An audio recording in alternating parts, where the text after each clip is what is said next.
സൂക്ഷിച്ച് നോക്ക് കേട്ടോ. കുരങ്ങനെ കാണുന്നുണ്ടോ? കണ്ടവർ കമൻറ്റ് ചെയ്യണേ.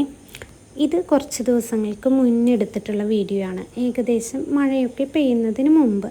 ഉച്ചയായിപ്പോൾ ഒരു ഫോൺ കോൾ കേട്ടോ. എന്താ പരിപാടി, നമുക്ക് എങ്ങടെയെങ്കിലും പോയാലോ? ഓക്കെ ശരി പോകാം. അങ്ങനെ നമ്മൾ പോകാമെന്ന് പറയുമ്പോൾ നമ്മൾ പെട്ടെന്ന് നമ്മുടെ അടുത്തുള്ള സ്ഥലം എന്ന് പറയുന്നത് ചിമ്മിനിയാണ്.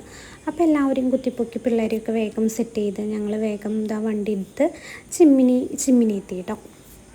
അപ്പോൾ എത്തുമ്പോൾ എൻ്റെ മൈൻഡിൽ കുറച്ച് പ്രതീക്ഷ ഉണ്ടായിരുന്നു. അന്നത്തെ മുന്നേ ഞാൻ പോയ ക്ലൈമറ്റും ഇപ്പോഴത്തെ ക്ലൈമറ്റും വെച്ചിട്ട് ഭയങ്കര ഡിഫറെൻ്റായി. എനിക്ക് അത്രയ്ക്ക് അങ്ങോട്ട് എക്സ്പ്ലോർ ചെയ്യാൻ പറ്റിയില്ല. പക്ഷേ ഇപ്പോൾ ഈ സമയം ചിമ്മിനി എക്സ്പ്ലോർ ചെയ്യാൻ സൂപ്പറാണ് കേട്ടോ. മൺസൂണാണ് ചിമ്മിനി ഏറ്റവും കൂടുതൽ കാണാനായിട്ടുള്ളത്. അപ്പോൾ എല്ലാവരും പറ്റണവർ പോയി നോക്കിയോളൂ. പിന്നെ ഞങ്ങളുടെ കൂട്ടത്തിലത്തെ ഏറ്റവും ചെറിയ കുട്ടിയാണ് കേട്ടോ. പ്രായം കൊണ്ടല്ല, മനസ്സുകൊണ്ട്. ഈ ഊഞ്ഞാലാടുന്നത് ഞങ്ങളുടെ സിജേഷേട്ടൻ. പിന്നെ ഇവിടുത്തെ കൊട്ടവഞ്ചി എക്സ്പ്ലോർ ചെയ്യാനായിട്ട് മറക്കല്ലേ. കുട്ടികളുള്ള കാരണം ഞങ്ങളത് സ്കിപ്പ് ചെയ്തു. പിന്നെ അവിടെ നിന്ന് വന്ന് ചായയൊക്കെ കുടിച്ച് പാട്ടൊക്കെ പാടി പതുക്കെ വീട്ടിലേക്ക് പോയി. അപ്പോൾ അത്രയേ ഉള്ളൂ. ടാറ്റ.